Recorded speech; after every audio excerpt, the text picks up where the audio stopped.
If you are an estate agent, letting agent, or someone who is interested in the property market, then the UK Property Market Stats Show is for you. My name is Chris Watkin. This week, my special guest is Steph Walker. We'll come to Steph in a second. And this show focuses on what's happening in the property market. That for week 15 of 2024, just for the information, week 15 is Monday the 8th of April, all the way through to Sunday the 14th. So what makes the UK Property Market Show so different to all the others? Well, the UK public have an obsession about the property market, and we really do look to things like the Halifax Price Index and the Land Registry and the Nationwide and other indexes for a barometer of what's happening in the property market. The problem is that the Land Registry is looking at sales from 6, 7, 8, 9 months ago. The Halifax is looking for sales that took place 2 or 3 months ago. We're looking at last week. And because of the data that we have, we can actually foretell what's going to happen to those indices 2, 3, 6, 9 months in advance. So buckle up for the next hour, and we'll have a bit of a fun ride looking at the property market. Now, for anyone that hasn't watched the show before, the show is split up into 2 sections. The first section is where we look at the UK property market, looking at listings, looking at price reductions, looking at sales agreed, fall throughs and through to exchanges. We'll also be looking at the rental market as well.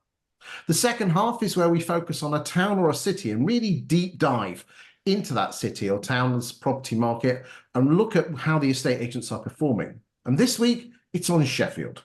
Now, if you're not a Sheffield agent or you have no connection with Sheffield, I'd certainly recommend that you watch it, because we're going to be using a very, very fancy bit of kit, which enables you to judge yourself against Rightmove, not against Rightmove, against other agents. It's a bit like a Rightmove Plus report on steroids with a couple of Saturn V strapped to it, with lasers and glitter balls coming out the backside.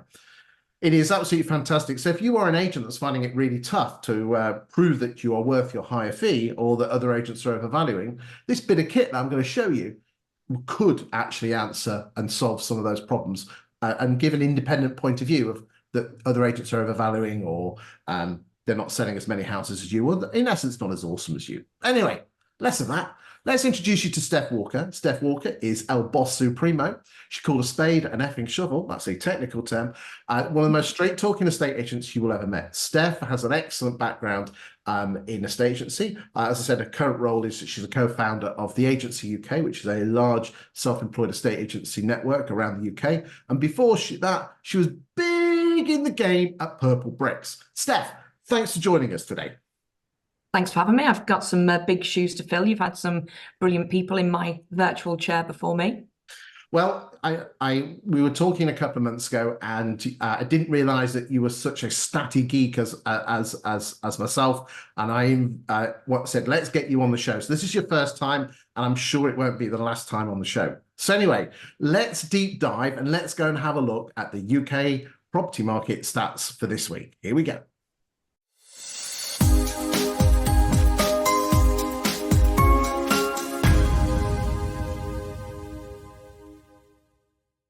So as always, Steph, we always start with the listings. So what I'll do is I'll just spend a second. You should be able to see the graph, just the graphs on the screen there. Can you just confirm that? Excellent. Yep. So if you recall, there was this little thing called Easter a couple of weeks ago. I don't know if you came across it. Chocolate eggs, all the bits. And a few people were a little bit concerned whether what's happening in the property market. Well, listings did drop off, as you can see here. That white line is 2024's listings, and then we're comparing it against 2017, 18, 19, and 23. And you can see these dips here, that all of these dips correspond to Easter and the May bank holidays. Okay, so just be aware, Easter was quite early this year, as it was in 2018, and these dips are all Easter dips. So the listings dropped because everyone went on holiday, and they've come back. So in terms of the listings this week, 37,663, which is very comparable to we always like to compare ourselves to the more, if we can have such a thing, normal years of 17, 18, and 19. There's that 2020, that awful time that we had with COVID. Obviously, 21 was a completely different year. And then, as I said, interesting that listings compared to 23 are much higher than that. the average price of a property coming on the market, £446,000, and year to date, 514,000 listings, which when you actually look at it is 9.9% higher than 2023 and 8.6% higher than 17, 18 or 19. What's your thoughts on listings, Steph? First, I just want to say you made the point everyone was panicking. I'm sure that estate agents must have the shortest memories in any profession, because every half term, every summer, every Christmas, we all go, oh crap, listings are down, sales are down. What will we ever do? And then lo and behold, the half term stops and things start to return to their normal trajectory. And yeah, if you take out our sort of weird and wonderful COVID years, you can pretty much see that ebb and flow follows each other every single year with some slight variances. I think it's great to see that listings are up. It's what we need, right? We've had a decline on number of transactions total for the last 2 years. We desperately have needed more listings to come to the market. There's tons of people out there that want to buy homes, and I think we've all felt the latency for the last year and a half, I would say. I think there's been particular latency over the last 2 months, because I think most people would agree that January started out fairly strong. And I think there's just got to be a load of people out there going, yes, interest rates are going to change at some point this year, probably for the positive, but actually, can I be bothered waiting now? Because I've waited this long to buy. And I think there's always those memes that go around, aren't there? Like when realtors say, when was the best time to buy? And it's always 5 years ago. I think we're doing, in some small way, a slightly better job at being more vocal about those things now. And so hopefully the buying public are kind of waking up and going, yeah, I best get off of the pot. I think the magic thing is this, and obviously you're way too young to remember this, but back in the 70s, there was this thing called a 3-day week where basically Britain only worked 3 days a week. And we've had hyperinflation, we've had oil quadrupling in price, we've had, as I said, hyperinflation, we've had mega inflation in the early 90s, early 80s, we had interest rates at 15% in the early 90s. We've had a dot-com crisis. We've had crises galore. The magic thing is that the UK property market carries on because people still need somewhere to live. And there's always death, there's always divorce, there's always debt, and then there's always the people that quite fancy moving but don't, but they always end up moving. I mean, this graph here just shows you the number of properties, and this shows you the number of properties that are for sale. This was at the end of each month. So the yellow figure on March 24 here, there was 654,913 properties for sale at the end of March. And then all the yellows that are on this graph are showing the same March going back to 2017. And of course, there's a hell of a lot more stock compared to 22, but 21, 22 was silly years, weren't they? But I mean, just to give you, everyone who hasn't watched the show, I do tend to drop this stat in quite a lot, but some people might have not watched this. That figure was 1.4 million in 2008. And I think that and again, I will repeat myself, ladies and gentlemen, is that the best way to judge what's happening to the property market, especially to house prices, is to watch stock levels.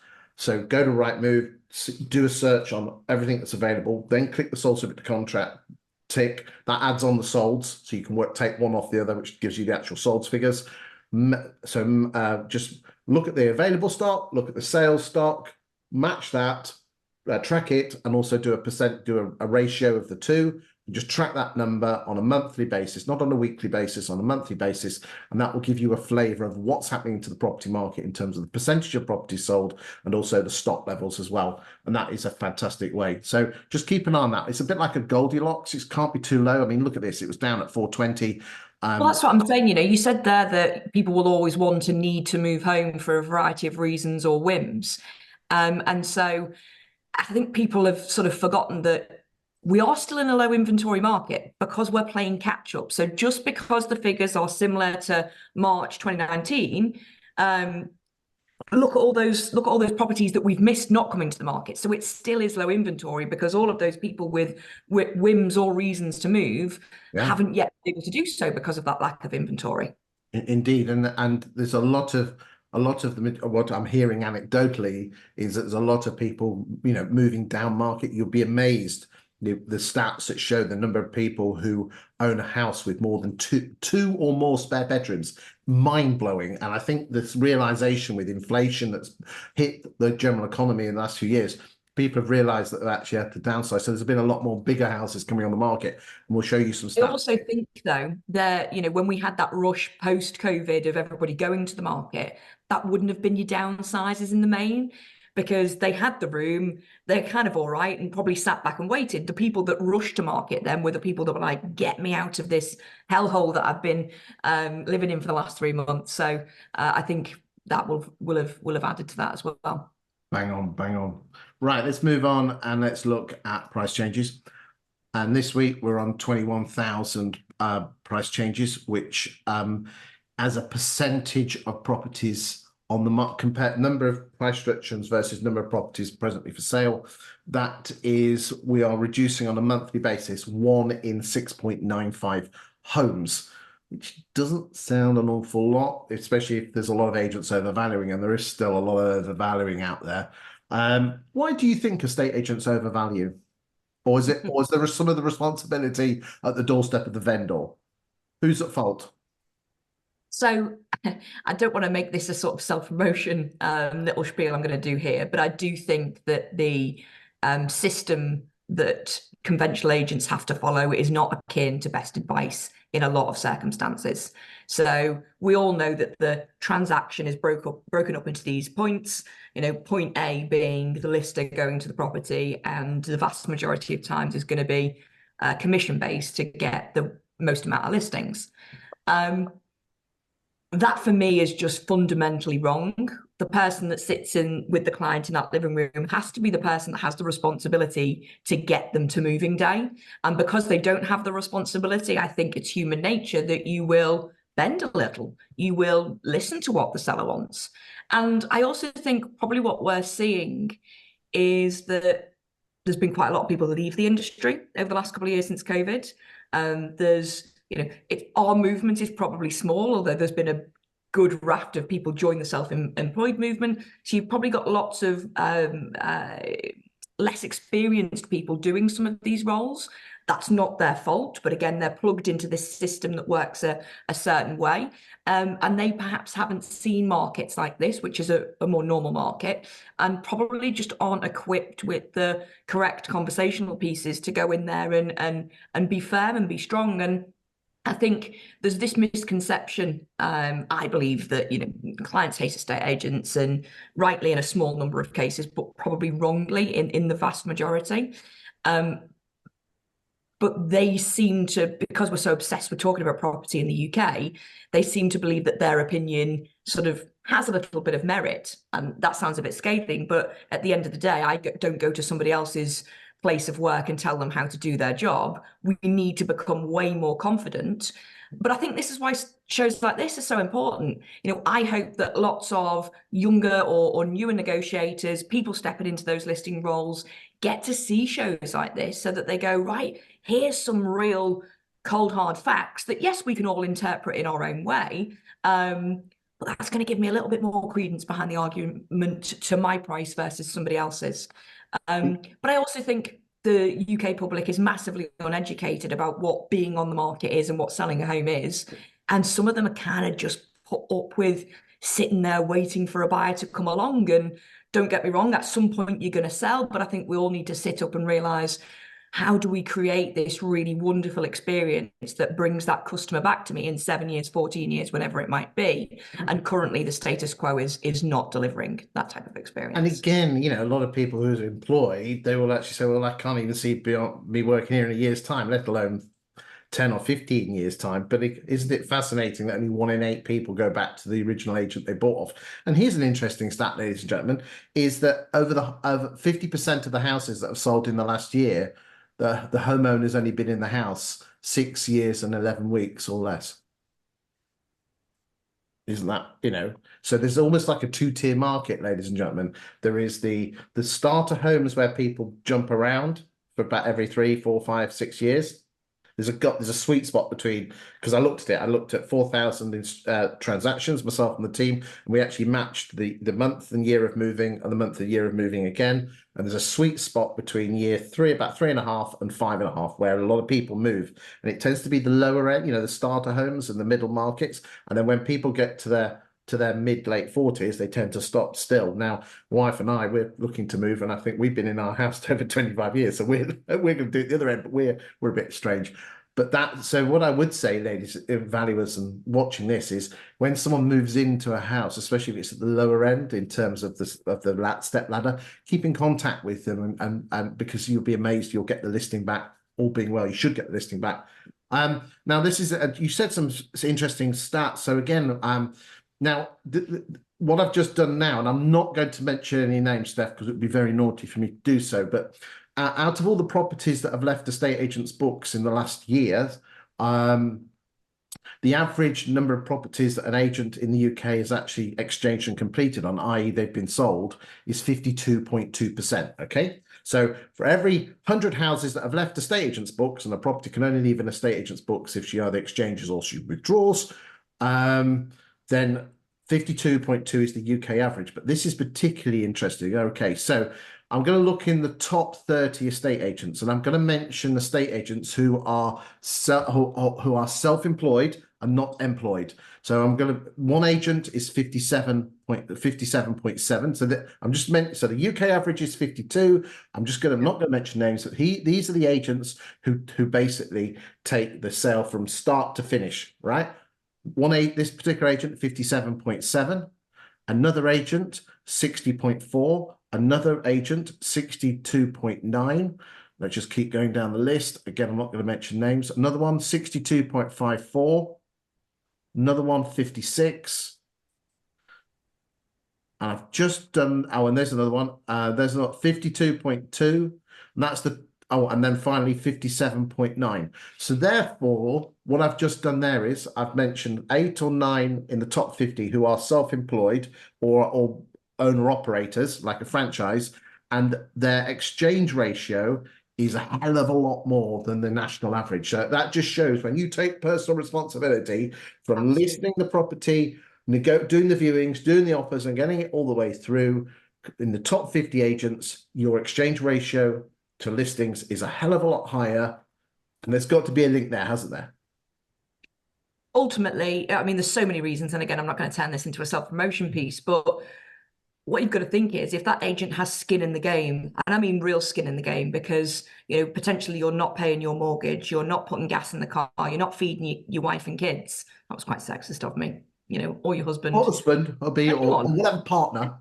Whoever. And the dogs, got to feed the dogs. The dog's the most important. Yeah. But ultimately, you're going on this journey together, and ultimately, the outcome and the only outcome that you want to achieve is that client moving home. So that it changes the game. It changes the game entirely. And I've laughed over the years at various people saying, people who get paid to list. Guess who gets paid to list? Employed people. Employed people get paid to list, and it doesn't work. Right, let's go and look at sales. And oh my word, it's bounced back from the Easter bounce. What a complete and utter surprise that is, Steph. Who would have known white line is 2014? 2024, sorry. Cumulative year to date, 350,000 sales, which is 10.5% ahead of 2023 and 6.7% of 17, 18 and 19. The average price of a property coming on the market, the average price of a property that sold this week, so it's the asking price, we don't know what it sold for, but the asking price of a property that went sold to the contract this week, 361, 26,529 sales. What's your thoughts on this? I mean, better, good, but I think we've still got some ways to go. Anecdotally again, and I suppose my anecdotes come across from 38 counties, which is quite strange, but there are more buyers. Generally, the consensus buyers are still taking a little bit of time, but they're certainly out and seeing more. And from county to county, I had a chat with one of our agents who operates in Surrey and one of our agents who operates in the Brighton and Hove market. Brighton and Hove, Alexandra reported that it's a fly or die market, as in, you know, you're coming to the market and you are flying out, or you're just languishing, nothing. Whereas partner agent in Surrey was sort of saying, actually, what I'm seeing is you've definitely got your flyers, and they tend to be stuff that is Instagrammable, marketed really well, sexy videos, all of that kind of thing. And then you've got stuff that just sits there a little bit longer, the ebbs and flows of viewings, but really a more normalized scenario. I mean, you know, back when I used to sit on the high street, we didn't just sell properties overnight. I'm talking maybe 2009 kind of era. Properties would be on your books. You'd see the full 12-week contract, and at some point during those last couple of weeks, you'd get your sales. So I do think there's quite a lot of regional differences, but we've still got some ways to go. And I think I would probably tie some of this back in with our previous conversation, which is around pricing and not seeing as much of that stock being reduced as we probably need it to. Because if we are still quite behind, as in playing catch up on the listings coming to the market, although the in the month figures look good, again, what's in the market needs to be super competitive if it doesn't want to sort of sit there and languish, versus hopefully what we'll see is those continuing listing numbers. Indeed, and what is particularly apparent in the last 18 months is that even those listings are quite high, stock levels have not grown. They have grown, but not by the levels of listings. And I think a lot of that is there's quite a lot of withdrawals. I mean, remember, 47% of properties have been withdrawn. I know some of those have gone to other agents, but I still think it's a quite high withdrawal rate. Just want to touch. And this is what I mean. I'd hope that people, sorry to interrupt you, but I'd hope that lots of people get to see these sorts of shows, because ultimately, what stronger message is there? You're going to sit in a client's living room and you're saying statistically across the UK, 50% of properties that come to the market aren't probably going to sell. So which bucket do you want to be in? Follow my advice, and you're probably going to be in the bucket that gets to move home. And in London, people don't use that. And in London, that's nearer 35-36%, which is scary as hell. So, you know, for 2 out of 3 listings that an estate agent in London puts on the market, not going to get paid on. Let's move on. And just something that just is something particularly interesting to me is the difference between the asking price of properties coming on the market and the asking price of properties sale agreed. Now, there's always going to be a gap because the lower price properties have a higher propensity to sell, which means that on average, this gap is normally 16 or 17%. At the moment, she is hovering around 23%. So again, some of that is due to the fact that higher priced properties are coming on the market, but still they're not particularly selling. And again, just have a look at this graph here. You can just general trends and see how the gaps are getting slightly bigger. Look, that the average price paid for a property in the last couple of years has hardly changed. 358, 355, 361. This is for standalone weeks, but if you actually compare the whole year, this figure of around 350, 360 has not budged in the last few years. Okay. So just keep an eye on that one. And again, just anyone that's not watched the show, that's everyone in London coming back from Provence and Tuscany. Okay. that is the power of the London market. Just show you, amazing. The London really does affect the property market. Something rotten.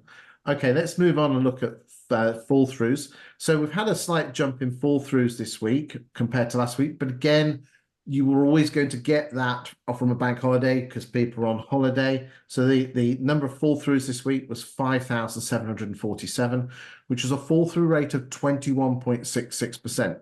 What's that fall through rate? Number of gross sales, number of fall throughs. Fall throughs as a percentage of gross sales is the fall through rate. Okay. Again, you ask most estate agents and they'll say that the fall through rate is nearer 1 in 3. It isn't.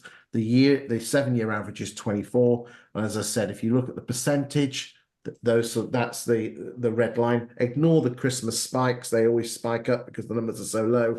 Again, let's just remind ourselves that was the trust budget. So we went up to 40%. This was the summer of early 23, which was quite nice. Then the interest rates started kicking up. So we went up to 30%. And if you look at the long-term trend, we're on a downward trend. And as I said, we're hovering around that. We're very similar to what we did last year. This is all controllable, though, again, by the sort of talent dealing with the properties when they get to this sticky scenario. I think we are seeing surveyors being slightly more cautious. We are seeing more down valuations, but if you've got a skilled individual that's able to pick up that part of the chain and make some amendments either side to make the deals work, then great. But I do think there's probably not a lot of conversation that happens at that point. For me, a down valuation shouldn't be the end of that scenario. We can pass a discount up and down the chain and keep that together. That's the kind of things that I hope, again, people will learn if they're newer to the industry, that is going to be crucial over the next 2 years. And I know that you at the TA UK are really big on your training and development, but it absolutely shocks me. You know, you're one of the bigger players in the UK, but it shocks me to the core that if you look away from the top 100 estate agents who I assume would have their own training department, you know, the vast majority of UK estate agents are one man, one woman band, one, possibly two offices at most. You know, I can't count more than 9 estate agency trainers. And I know I've got, you know, I keep banging on about this. How the hell can 9 trainers train over 15,000, 16,000 estate agents? Simply not on. And I think, I know all of us have worked for one of the corporates in the past, but your folder from the Halifax or Countrywide or something from 20 years ago, A, if you are going to do it yourself, then dust the bloody thing off, and 2, train your team. And if not, get someone in. It's the biggest fallacy in estate agency, probably. It befuddles me, but I think with the growth of social media, it's brilliant now that, you know, anyone just joining agency or somebody just having a bit of a crap year can go onto Instagram and get tons and tons of free content, ideas how to grow, learn, you know, podcast material, etc. So I think it's all out there. I do think that any of us that has a bit of a voice in the industry, though, we need to really beat the drum about showing the other people that content does exist, because there probably are people sat in a branch who've been trained just by listening to their branch manager pick up the phone here and there. But there is so much great content out there. We need to really beat that. And if you're a neg or evaluate, if your boss is not giving you that training, and more importantly, probably development, it's your personal responsibility to do that. And there's some amazing podcasts out there from some great people that you could learn an awful lot, both in the UK, but also in Australia and America. And okay, people all laugh and joke that the Americans send birthday cards, but put that aside, ladies and gentlemen. They're all about relationship-based marketing and building relationships. Part of a good conversation. Yeah, we're dealing with human beings here, and they just want to be heard and listened to. And you need to be the, you know, the voice of reason, the voice of your estate property market, and people will be naturally attracted to you. Right, let's move on to net sales. That's gross sales less fall throughs. And the white line here, oh my word, look at that. It's bounced back as we expected. So the doom-mongers, sorry guys, but of course it's going to drop again because we've got a May bank holiday coming up in a few weeks' time. So don't worry, she'll dip down again. And then have we got, is it 2 bank holidays? No, it's just 1 bank holiday in May, isn't it? Is it 1? 2? There's 2. I've just been informed. We've got 2. Senior management has just informed me 2. My word.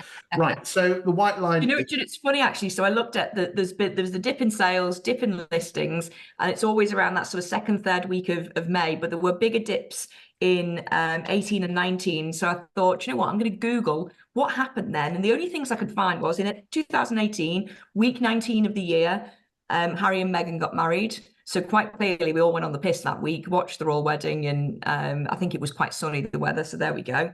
2019, oil tankers were damaged off the Gulf of Oman. But I actually think it was the Eurovision Song Contest. Again, sunny weather. We're all on the ale. We just didn't buy houses that week, apparently. There you go, ladies. I told you she was good value for money. Right. Cumulative net sales to date. 274. This is the stuff we're going to get paid on. 274,000, which is 12.9% ahead of last year and 4% ahead of 17, 18 or 19. Those are the numbers compared week 15 to other years. Look at that, atrocious. We were still in lockdown at this point. And as I said, gross sales as a percentage of listings, we're at 70.44, and we're at price changes 56.63. So it does show that you're working your stock as a percentage of listings, but again, percentage of stock quite low. Anything you want to say on any of that before we carry on? I said it earlier in the year that this should be the year that no estate agent takes a holiday, tongue in cheek. Again, good. We're seeing improvement. It's not enough. We have to be absolutely hell-bent on bringing as many good price properties to the market, marketing the shit out of them and getting them sold, because it's all well and good going, great, we're having a better year. We need to have a stomper.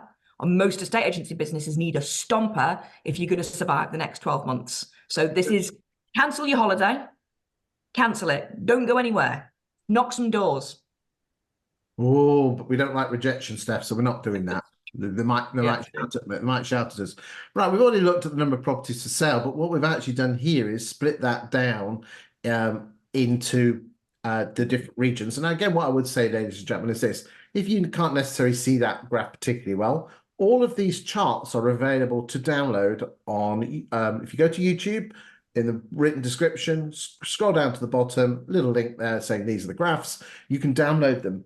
You can use them internally, and I'm happy for you to take them out, even if you're not a client of mine, and show them on the valuation. More than happy to do that. All I ask is that you do not post them on social media. I have to keep something back for my own clients, because my daytime job is I'm a property statistician and I create content about the property market. So I've got to hold something back for my clients who pay me Doesn't stop people, Chris, though, internalizing this data and then doing some little videos about it. Indeed, and I've got no issue with anyone taking it out on vowels, okay? Please just don't put it on social. That's a fair thing to say. Now, problem with line graphs is that, you can't tell the different colors. So I've actually done this graph here, and this shows you the change in properties that are for sale end of March 23 to the end of March 24.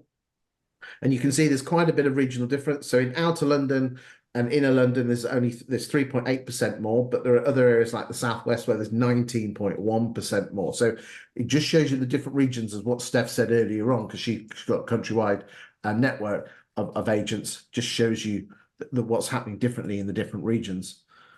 This is estate agents' sales pipelines, and again, we showed this week, but again, you might have not seen that. That just shows you the number of properties that are in estate agents' pipelines. And again, look at that, 410,000 properties in estate agents' pipelines going in at the end of March, going into early April. And that's a hell of a lot less than what was happening, a hell of a lot more, sorry, compared to 17, 18 and 19. And if anyone says, well, that's because sales are taking longer, they were taking 17, 18, 19 weeks in 17, 18 and 19, then nothing's changed that much. So, we are sitting on a nice pipeline, ladies and gentlemen. Just make sure you just keep squeezing it through. And again, I don't know if you do any of these, but I'm a big fan of reservation agreements. Do you use them at all in your agency? Some people do. It seems to be very much an individual preference. Okay. Honestly, ladies and gentlemen, I mean, I'm not going to mention any firms, but your fall through rate will be in single digits. Okay, because it stops the Pratts from pulling out because they can't decide the 300 quid for the oil that's in the tank just right at the end. Okay, but again, business owners need to really be looking at this, because yes, we're up on our 18, 19, 20 year, but our costs have risen. The cost of doing business is more. You've probably got more staff that you took on during the COVID times, etc. So that isn't enough. That pipeline isn't big enough. Okay, I will just say though that house prices have risen by 25% at the same time. So if fees have gone up, your fees should be matching that. Yeah, but your Rightmove bill's up about 45. So we've got to. Well, okay then. Okay, you got me on the right move. You got me on that one. Okay, good stuff. Right. Okay, let's move on. Now again, this for anyone that's not watched the show before, just don't want to get too technical. I want you to ignore the red line, but the pound per square foot on sale agreed, which is the orange line, and the pink, the greeny line is pound per square foot on the exchange figures from the land registry. Okay, if you move the orange line 5 months to the right, it matches the exchange line to a 98% correlation, which means if you track the sold subject to contract pound per square foot, you can foretell what the land registry is going to do in 5 months' time. Okay, so if you want to know what's happening to house prices, and again, remember what we said, everyone was panicking because house prices dropped a couple of days ago. Well, there it is, because we told you it's coming back up again. Watch the orange line in this show, ladies and gentlemen, and you will tell you what's going to happen to the land registry figures 5 months in advance if you shove it all off to the right. Okay, right, let's move on and let's do a little bit of rental. So this shows you the average rents of all the different regions. And again, you might not be able to see this, ladies and gentlemen, on your screens, especially if you're looking at a phone. So I've just done this graph here, and this shows you the different. So the red figure is the average rent in 2016, and the black number is the average rent by region in 2024. And what is particularly interesting is that, you know, everyone was complaining about London, but look, London, everyone just dipped and went, you know, it's kind of like but look at look, this is what London did. Everyone left London, so the prices dropped. So there's a lot of people who took on rents in 2020 have seen, you know, 30-40% uplift in rents because it was off from a low figure. But if you fill that in, London is actually, you know, this is scary as hell, especially in outer London. Rents are 11% cheaper in real terms than today than they are in 2016 when you take into account inflation. Now, that doesn't take into account wages, but in real spending times, you know, rents are, and UK 4.8%. So that would scare you, that would surprise a lot of people that rents in real terms across the whole UK are 4.8% cheaper. Blows my mind, that does. Available rental properties. So this is everyone in the UK. And again, because the red line is inner London and the yellow line is southeast, because they are so big, it does. So I've just done another graph which you can have a look at, which shows you which shows the other regions apart from inner London and southeast. But again, the big thing here is look at the number of properties that came onto the market, available properties in 2020. That's what drove prices down. That shows you the power of demand and supply. Okay. But I put that into a graph format, and that just shows you the drop in residential rental properties to rent in March 24 versus March 19. And there is some absolute. So this is not the drop in all rental properties. This is the drop of rental properties that are available to rent on the portals and agents' websites. And there's some massive drops there, isn't there? Wow. There you go. Right. Okay. Anything you want to say on the rentals before we go to sunny Sheffield? I suppose is it on rentals or not? I just think, you know, if we've got that drop in the amount of available rental properties, people that are renting still need to move. Is there something that we need to say to ourselves where if there are less buy-to-let landlords, we need to replace them with first-time buyers? Something has to be brought in, surely. Well, this is again, you know what they say, lies, damn lies, and statistics. Well, the funny thing is that the number of landlords selling up has increased by about 43%, because you can look at the capital gains tax, because they always get clobbered that when they sell up.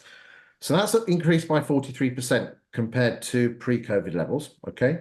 And the number of landlords buying, and again, we can look at the stamp duty stats for that, has dropped 20%. So increase in selling, decrease in buying. And that means the number of rental properties is obviously dropping, because 20 minus 20 off 43. No, ladies and gentlemen, it doesn't. The number of landlords that were selling is a hell of a lot less than the landlords that are buying. And this, okay, there's a few less buying and a few more selling, but fundamentally the net figures are landlords are growing. But this is the scary bit, Steph, is this. The open rent has increased their market share in the UK from 4% in 2019 to around 12% in 2024. Wow. So an awful lot of landlords have left agents and moved to open rent. And that just shows you that agents are not necessarily offering good value for money or not proving their worth. Or is it could there be a little anomaly there? Because I am aware some agents sort of get round the open rent scenario with a little bit of schadenfreude, don't they? Oh, and on that allegedness, let's go. Let us go to Sheffield. Here we go.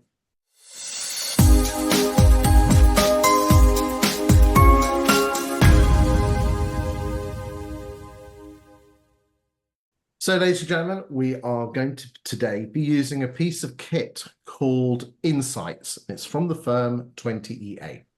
It is considered by many the Rolls-Royce of stats. It's like Rightmove Plus on steroids with a couple of Saturn Vs strapped to it. And it goes back to 2019. Today, we're going to be looking at Sheffield, mainly the residential sales market, but also the lettings market as well. This piece of kit called Insights is available to any estate agent. They do a light version, which is free of charge. And I also then believe that you can have a number of postcodes if you cross their palms with silver. I'm not here to market the bit of kit, even though I am a fanboy of it. So you're not to mention my name. However, it is a fantastic bit of kit which can prove that not only how well you're doing as an estate agent, but also whether other agents or you are overvaluing, and how close you get to the asking price, but also what the percentage of homes that you sell compared to other agents versus listings. I think the magic thing is this: if you're an estate agent and you're finding it really tough with overvaluing and low fees, then this bit of kit, as long as you're actually performing better than you are, you might think you're doing really good, but you might not be. But if you're a really good estate agent, this bit of kit is amazing. And I know Steph's a big fan of it as well, aren't you, Steph? Obsessed. Love it. Good stuff. Right. So let's kick on and let's go and look at Sheffield. Right then. Okay. So here we are. You should be able to see my 20EA platform, and there's lots of beautiful things here. And the first thing we're going to do is go and look at new instructions. So we are looking from the 1st of January 2019. There's been 50, and just for the purposes, so everyone knows what I'm talking about with regard to Sheffield, we're basically dealing with S1 through to S9, all the S's, S8, S10 to S18, S21, 20, 21, 25, and 26. Okay, so that's the area that we are considering. And I know some of that, there are like little cluster townettes that are on the edge of Sheffield, but fundamentally that is what I'm considering Sheffield as is. So in the last 5 and a bit years, 50,000 properties have come onto the market in Sheffield with an average asking price of 238,000. So what we're going to do now is this. Let us go and have a look. So let's go and look at Saxon Me. So you can see here that their market share since 2019 obviously grew from 2019 and was hovering around the 10% mark, and has been hovering around the 8 or 9% region with an average asking price of 325. Let's go and look at Blundell's. So their asking price is lower. You see that. So they're probably a lower to middle agent. Their market. Chris, just on that point, do you think a lot of estate agents in their businesses understand their average property price number? Do they think about that a lot? Do they talk on their socials to try and direct themselves in front of those clients? Because they're missing a big trick if they're not. I think agents do tend to focus whether they're upper quartile, and we'll look at the upper quartile market in a second. But yeah, you're absolutely right. I think it's just an obsession of let's get the listing, and if it's a 20 grand or 100 grand or $1 million, it's a listing because someone likes me. Yeah. Right. Okay. So there you go. So that's a nice steady run. Nothing particularly growing. Saxon Me, they grew looks like in 19. I don't know what they did there, but they've been hanging around that 8% mark. Let's go and look at the Red Brick Crew. It looks like they were doing okay in 2021, 22. Looks like a slight amount of slippage there. Ignore it's the general trend that we're looking there. Good agency there. There's lots of good things, actually. Yeah, Mark Ross and his team are exceptional. We did actually look at them in Chesterfield, and I spoke because we did Chesterfield a few weeks ago. And he told me that it's not about listing everything. It's about actually getting what you've got sold. And I think, I think there's a big thing there. And his fall through rate in Chesterfield was like really low. It was lower than a snake's belly. So let's just see if that's matched in Sheffield. Let's go and look at House Sheffield. And again, there's no one's pulling trees up here. It's almost like everyone's in their lane and they don't grow here. So 296, okay. So 296, House seem to be slightly middle to upper market because their average price is 296. Whitehorns, okay. For Two Roost, oh, well done, Two Roost. I think Two Roost are on the outskirts of Sheffield, one of those little suburban towns. Do you know Sheffield at all, by the way, Steph? I've never been to Sheffield. Oh, I did 3 years there. Wonderful place. Wonderful place. Oh. You'd be standing at a bus stop and someone will tell you their life story without meeting you. Love Oh, that. of course, though, you're from Lancashire, aren't you? So they're the arch enemy, aren't they? Oh, there you go. There you go. Staying neutral. Okay, then staves. Oh, so two roofs, you're great. Well done. Let's go look at staves. You also seem to be great. So well done there. At 267, let's go look at Reed's Reigns. Well, yeah, again, there's not seems to be much. Everyone there's key to go. We'll do strike. We'll go down to number 20. Okay, obviously, remember, I'm obviously having a bad month there, strike. But again, hold on a second. They've changed their purple bricks now. Let's go look at Hunters. Okay, nice spike there. Purple bricks. Now you're obviously Interesting to see, though, that both Strike and Purple Bricks are at the lower end in terms of average property price. well spotted there. Interestingly, Purple Bricks nationally's market share is growing and has grown for the last 4 months. Okay, it's off a low base. I know you're not. You appreciate you might not want to say anything, but it is growing. But it is growing off a low base. But it is. It's Look, not. I think everybody just has to sit and realize that a Purple Bricks Strike type scenario will attract a certain type of customer and always will do. There's a space for that. And I think what most estate agents should have remembered, but definitely should remember now, is you're not shopping for their clients. They're not the clients that you want. You want clients that want to pay a really good fee for a really great service. Different clientele altogether. Good for you.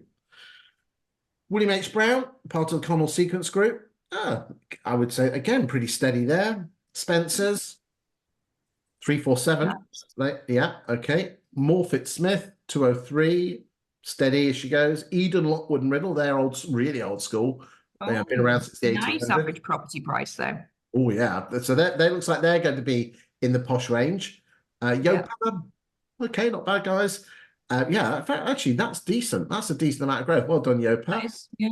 Yeah, SK, and we'll go to Evans Lee. We'll just do a few more. Let's go do Mark Jenkinson and Son. Cocker and Co. Not bad, guys. Not bad. Bell and Co. I tell you what, we'll go down to 20. Wow, growth on that. Yeah, that's good. Well done, Bell and Co. Nice one. Pinky Properties. Guys, come on. Belvoir. Okay. Bloor. Okay, that Martin and Co. Or EXP is one of your self-employed, not your agency, but we'll have a look. EXP. Okay. Go on, EXP. Love that. Brilliant. Okay. And interestingly, EXP nationally are because I've tracked the top 25 estate agents, and generally their market share has dropped by about 8% nationally. Okay, from 2 years ago, if you combine the proportional drop, not the actual the proportional drop.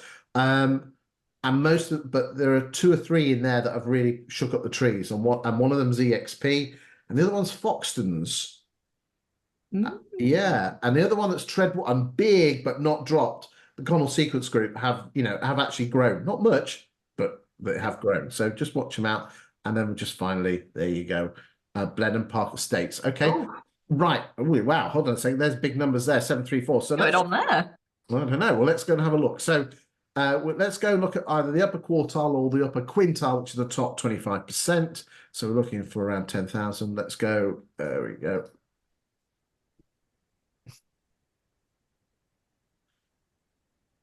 Now that really does surprise me that okay, let's just have a quick remind ourselves here that there are 50,000 properties that come onto the market in the last 5 years in Sheffield. So the upper quartile would need to be 12,000. So let's just have a quick look where that cuts in.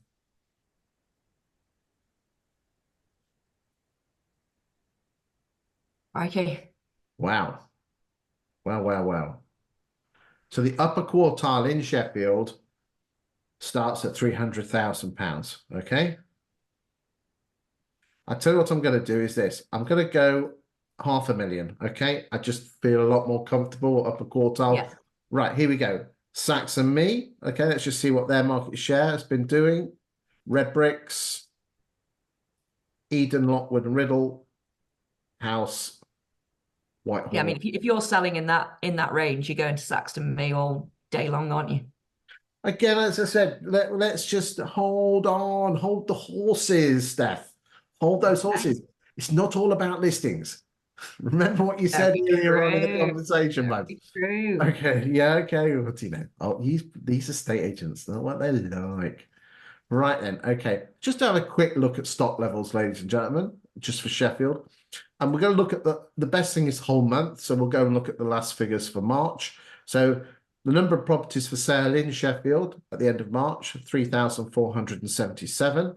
And we go back to March 23, 2,846. And we go back to March 22, 2,226. So therefore, there has been a 50% uplift in stock available in Sheffield in the last 2 years, from 2,226 to 3,477. So again, Sheffield agents, you can use that on the doorstep. Mr. and Mrs. Miggins, are you aware that there are 50% more houses for sale? And again, just a nice level there. So that's the stock levels and that's new listings. Let's go and have a look and see who's actually selling the properties. Okay. So there's a lot of detail on this, ladies and gentlemen, and I'm just going to set the dates correctly. Hold on. 2 seconds. So hold on. There we go. 30th. There we go. So not 30th. Right. Hold on. It's the 17th. There we go. So from the 17th of April 2023 to the 16th of April 2024. Now, awful lot of data in here, a mega amount of data. So, Steph, I just want you to be looking at either the fall through rates and price changes and just see anything that screams at you while I just explain to the ladies and gentlemen watching this where the true gold is in here. Most estate agents would look at the new instruction market share, and the sale agreed and the sale agreed market share. And again, I know you agents love your pie charts, and I know you like to wave your what's names around and say we've got the biggest market share. But the true gold, ladies and gentlemen, is in these 4 columns here, right? Okay, because a property only leaves an estate agent's book if she exchanges or she withdraws, like I said earlier on. The sale falls through, it's still on your books, it goes back on your books, doesn't withdraw. And the magic thing is this: in the last year, out of all the properties that have come off the market and that have left agents' books, which is 5,992 plus 2,917, which makes just under 9,000 there. 5,992 or 67.26 of those properties have exchanged, which means Sheffield agents, you've been paid on 67.26% of the properties that you had on your books in the last year. So that is really good because the national average is 52%, like I said earlier on. But it's the percentage. This is how successful you are as an agent. That Saks and me have exchanged contracts on 75.13% of the properties that they have listed. Blundell's at 73.1, Haybrook's at 73.4, Redbrick's at 78, Two Roost at 74, House at 84. I mean, that to get in the 80s is very rare. I do this every week. Been doing it now for nearly 18 months. That is very rare. We've got Staves at 70. These are really big numbers. Well done, Sheffield agents, because this is really impressive. Reeds Rains at 56, Whitehorns at 71, Key to Go at 70, Hunters at 77, William H. Brown at 62. Let's go. Oh, there you go. Morfett and Sons at 81. Well done, guys and girls. We'll just have a quick look at just the other ones there. And you can see that these Sheffield agents looking really, really good. What's that phrase? Listings for show, closings for dough. Yeah. Do you know what's really interesting though? So Purple Brick seems to be doing quite well on the old exchanges there at 76%. But then look at their fall throughs and their price changes. So what I would deduce from that is you're going to sell at some point, but you're going to have a bloody painful time getting there. Yeah, interesting. Yeah, the price change. The Sheffield rate is 31.7 in the last year. Anything there that grabs your attention? I mean, House looks really low at 15. What's your thoughts on just anything that catches your eye on fall throughs and price changes? Well, yeah, so I think you start that you benchmark there as Purple Brick, so that's a painful journey that you'll go on if you list with them. That's what I'm reading from here. Saks and Me didn't let me down too much, although you start just looking down that list and you think, House, Sheffield, they had a pretty nice range of that upper quartile properties as well. And the difference at that level between almost 10% of exchanging or not, that's huge. That's huge when you go into the market. It's quite a tight market though. That's what I'm That's reading. exactly the word I was thinking. Normally, I'd expect some of the corporates to be a bit. The corporates do tend to be a bit lower. There's nothing against corporates, guys. Yeah. Just your numbers are a bit lower. I mean, as I said, my friends at Red Brick, they've got a low fall through rate at 16%. But then look, Blundell's have got a similar a lower fall through rate. So obviously, Red Bricks are not heads and shoulders. They were heads and shoulders above everyone else in Chesterfield. Not so much here. So I wonder, but damn good firm led by some amazing people there. Normally, as an estate agent, that's saying to me that that must be a proper fun market to work in. Yeah, You're up against good competition, and so I'm actually going to make a point to go and follow some Sheffield agents on social media, and I hope they're all about self-promotion, bringing up what they do well. Almost in that kind of market, you can forget what the other competition does. You should just be front foot forward on what you really do, your standout figure in there. But that's a fun market, I think. Yeah, so the challenge here is not picking up secondhand stock and reselling it, which is obviously going to be a bit of that. But I mean, I know you are aware of this, but ladies and gentlemen, my daytime job is not doing stuff like this. I create content for estate agents to attract vendors and landlords to their agency by talking about the property market. I'm a statistician by trade. And again, this sort of stats is not going to be of interest to homeowners and landlords in Sheffield. It's going to be interest to agents. But my advice to you, if you want a bigger slice of the pie, and we saw that not many people are actually growing here, is the one thing that every Sheffield homeowner is obsessed about is the value of their Sheffield home. And what you should be doing is you talking about it or outsourcing it to people like myself and others like Dataloft. What's happening in the property market, house prices, rents, yields, because that will attract people to you because everyone's obsessed about the value of their own home. When there's a property that comes on the market, we all go and look on Rightmove, everyone does, to see what it's come on the market for, because it has a direct relationship to what our house is worth. So I'd certainly recommend, if anyone's looking for some, to beat the competition, don't have to use my services, but there are, you can do it yourself. Talk about property market. You do it, Steph. Other great agents do it, but I can't. I've been looking at these agents' websites. No one talks about the property market. They're all talking about listing, testimonial, listing. Boring as hell. That won't attract landlords and homeowners. Anything you want to say? I'm going to go and follow House Sheffield, because just looking at that, they've got a brilliant exchange rate. They're low on the withdrawals, low on their fall throughs, low on their price changes. So quite clearly, they're listing at a good price and selling through.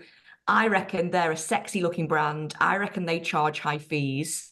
And I reckon they are a real community-based agent if you were to look into them. I don't know. I don't know Sheffield, but I'm going to go and have a look and see if some of those things ring true after this. Good stuff. Good stuff. There's House's market share. Well, that's the stock they had. Just going to have a look at just the triggers again. Let's go look at House. Again, pretty steady there, but again, their average price is slightly higher, so they're dealing in the slightly posher end. So hold on, guys and girls. Yeah, right. Great. Okay. Now this particular graph here, again, a lot of data here. It's going to scare a lot of you away. Don't worry, because there is true. Bloody hell, there's some amazing stats in here. I've just spotted here. Look at House again. Price achieved from, oh my God, the guys are legends. Everybody else, drop your business plans, copy House. They're bloody brilliant. Right then, ladies and gentlemen. Okay, so we've got Steph as a bit of a fangirl now. She's moving to Sheffield. Yeah, love it. She's not a bad place to live. Lived out, the posh bits are down on the south bit, okay? If it just Dronfield around there, really lush. Right, okay, so let me explain what's happening here, ladies and gentlemen, because a lot of data here. Saxon Me, so I'm just going to use Saxon Me, but the numbers relate to every other agent on this screen, okay? Saxon Me have put 884 properties on the market for sale in the last 12 months. 20EA have looked at those 884 properties and created an automated valuation model figure. You would know it's like a Valpal figure. Other AVMs are available. And they think they've got an idea what they think the house is worth. And then they've seen what Saxon Me have put the house on the market for. And on average, the property's been put onto the market on average, 1.13% higher than what they think the house is worth. Okay. Immediately, what's screaming at me here is that there isn't that much overvaluing. When I go down south, the overvaluing is at 4. I mean, we did Kensington a few weeks ago. It was at 4, 5, and 6%. So the average in Sheffield is 0.5%. You can see that at the bottom here. What's overvaluing, which That's that tight market it's again. a tight market. We've got agents selling houses, great exchange ratio. We can put this down to overvalue. You know, there isn't a huge amount of overvaluing. So that's your overvaluing figure, okay? But then what do you then achieve for the property from the original asking price, okay? And Saks and Me are achieving 1.39% on average in the last 12 months over the original asking price. Again, House Sheffield at 6.27. So it looks like they're doing, and again, if they're dealing with cool and groovy properties, there might have been a bit of a bidding war. So that shows me, and look at how EXP are doing well there, and then Belvoir also. That's brilliant. The EXP okay. figures there are fantastic. Okay, so percentages a lot of people don't particularly like. So what they do on this screen here is they say, right, if everyone put on a £250,000 house, what would you actually achieve? And this is it. Saks and Me would get 256, Bundles 251, Haybrook 250, Red Brick 253, House 264, Toulouse 249. So you can go in if you have this bit of kit, and again, I'm not being paid to do this, but you could go in if you explained it the way I explained it. And how do you do that? Well, listen to the bloody YouTube video and just learn the words. You could take this out and you just basically say, here, Mrs. Miggins, I hear you potentially want to go on the market with agent X. This proves that I get £4,000 more for your home. Or if you were really smart, if you went on with that other agent, you would lose £4,000 because loss is greater than a gain with your human beings. So that, as Steph, you're right, it's a really tight market. There's some good agents in there. I'd love to see what House are doing, but there's some really good figures. And again, for Saks and Me to be at the top and have one of the highest valuation figures is really, really good. So round of applause for Saks and Me there. Anything else on this? It goes to show as well, you know, so Saks and Me have been at the top, so they're listing more. According to this, they overvalue a little bit, but actually then they achieve what they're valuing at and some. That just goes to show that strength in numbers, right? Because people are going with an expectation and they sort of follow the status quo. Yeah, House, again, you know, my new favorite estate agency in the UK, fantastic. I love the EXP there in terms of, I can't quite read, but it's looking like 9,000 more variants on average that you're going to get. 9,000 more than the average, yeah. So that is, I believe one of the Sheffield agents for EXP is Linda. Linda Stringer, star lady. Yeah, absolutely brilliant on social. Nice one, Linda. Yeah. Yeah, and I mean, you know, when I look at that then in a self-employed model, wow, look at the earnings that she's making because she's pocketing the proportion of her fee, right? The bigger proportion, which is fantastic. But more importantly, our fee, clients are getting £9,000 more on average. Absolutely. And actually, you know, I think in Sheffield, it would be a great market for performance-based fees, right? On the basis of how tight that market is. So anybody that's not using performance-based fees, I think probably should if they're interested. So there you go, Linda. You might want to be changing your fee structure so you get some more of that. Right, let's move on. Let's see how what estate agents are doing, how long properties are taking to sell in the last year from new instruction to sale agreed, an average of 54 days, and 123 days from sale agreed to completion. And you can see the top 10 agents here, and the blue line shows you how quickly they sell the property, and the red line shows you how quickly they go from sale agreed to completion. So immediately, your favorite stage, this is turned into the House Sheffield show, okay? And I think what I would say, ladies and gentlemen, is some agents do delay instructing solicitors. You've got to look at the whole picture. But again, that graph is normally, more across where there's stop, but that is really tight around that 150 to 180 mark, but in terms of days there, just to show you what happened last year. Okay, 38 days it took. So that's April 22 to April 23. It took 38 days to get a sale agreed. And April 23 to April 24, 54 days. That just shows you the market there. Why is the UK average right at around 71 days currently to find a buyer? The UK average. Okay, well, we'll have a look at that one. And the figures are 69 days and 112 days. Okay. Okay, yeah, cool.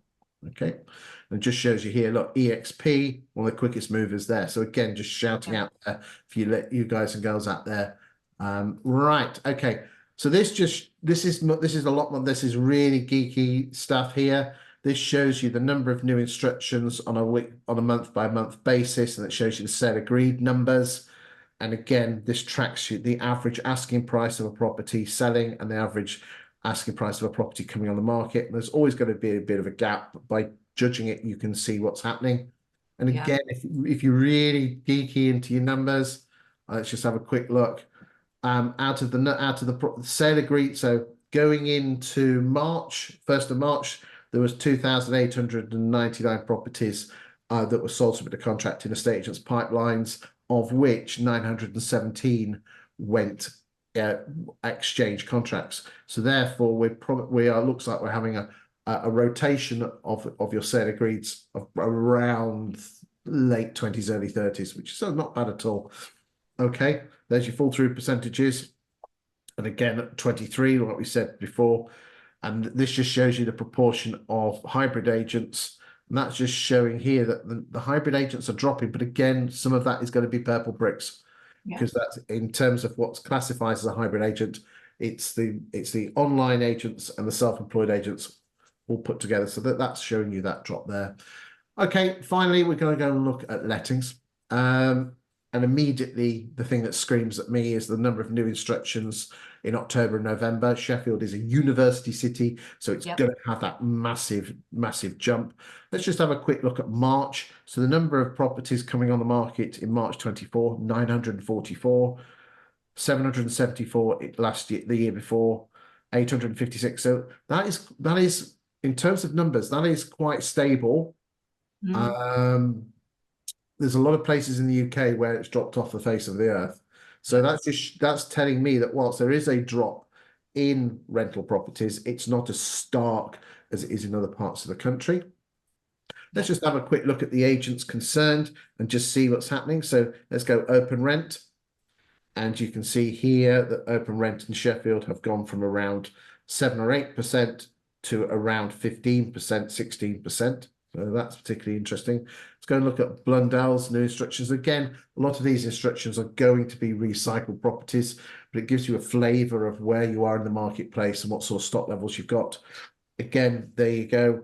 So it looks like Blundell's is dropping, which is and let's go. We'll just have a look. Reed's Rains seem to be treading water quite nicely. Blundell's were 100 quid-ish less than open rent. Reed's Rains, that's almost 150. That's quite average price.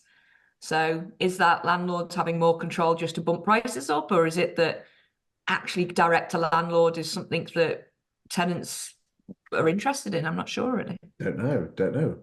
Dove Properties, they obviously are on the student rental market with those spikes. Let's go and look at Hunters. They look more professional lets, I mean, sorry. To everyone else, I'm sure you are professional hunters, but I'm just saying that in terms of comparison. Tapton Estates. Oof. Nicholas Humphreys. That's so Nicholas Humphreys, decent operation, franchise network. Broom Hill Property Shop, student fit, okay. Fit Property, obviously students as well. Whitehorns. Let's go look at Belvoir. Seem to be slight drifting there. MBA, student lets. Hallam Hills, okay. Red Bricks. You seem to be growing. Well done. Red Bricks, nice one. Yeah, I think there's not many people growing, but you go from 2 to around the 3% mark. That's nothing to be sniffed at. Nothing at all. Do remember, ladies and gentlemen, the value of your business is in the lettings book, not in the estate agency book. Saxon Me, okay, treading water around the 1.5%, 2% mark. Martin and Co, the franchisees, slight drifting downwards. Chef Lets, Linley and Simpson. But again, I think that might be because they bought they're part of the learning group. They might that screams at me they've bought someone out. Okay, I'm not saying they have, but that screams at me. If I'm wrong, I'll stand corrected. Hey Brooks, Sheffield City's. Let's go just do a few more for everyone else. There you go. We'll do the top 25. There you go. Obviously a student business. Right then. Okay. So final thoughts, Steph. So I think we can say sales transactions, last 2 years, year on year, we're in a decline. Average time to find a buyer, I thought was 71 days. I think that may have been March's figures, but we're at 69. But that is probably one of the longest times since 2019, probably, I think, time to find a buyer. So for me, this quarter, and I don't know whether all agents think about it like this, but this is the quarter that's your money maker. What you list and sell or what you sell this quarter likely will complete this year. It's your money maker. Have you thought about using the phrase to your clients that if you sell this quarter, you're more than likely to move this year? I don't think a lot of agents are talking like that to their clients. And so clients could be thinking, I'll put my house on the market in August and I'll put my Christmas tree up in my new house. And likely that's not going to happen. So I think we can use this to our advantage to get more listings, to get more stuff sold, because, do you want to move this year is a hugely strong message. But also what those two things are telling me in terms of transactions being down and time to find a buyer being up or being lengthy, certainly this year, we need to be talking to our buyers. We need to be on social media. We need to be on reels and stories. We need to be talking to the buyer community and showing that there are two sides to this role. Yes, we act for our seller. That's who signs our contract. But ultimately, we need to guide buyers through this process so that they're making good offers and that those offers are very, very sticky and they get to completion. But just don't forget, all of that's telling us we're behind. Our pipelines are growing, but they're not really where they need to be. This is the quarter that can really change that for you. And it's do or die, right? Because somebody's going to take this advice and leave you behind. Steph, amazing. I knew you would be. I'm going to be formally, I'm going to formally invite you back in a couple of months' time for another show. Excellent value for money. But more importantly, thank you for watching the show.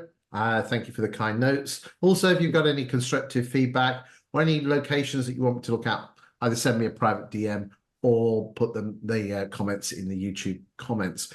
Thank you for your interest, and we'll see you all being well next week for week 16 of the UK Property Market Stat Show. And just before I go, at the end of this video, there is a playlist, a YouTube playlist. And if you save that playlist, you will get the stat show in advance.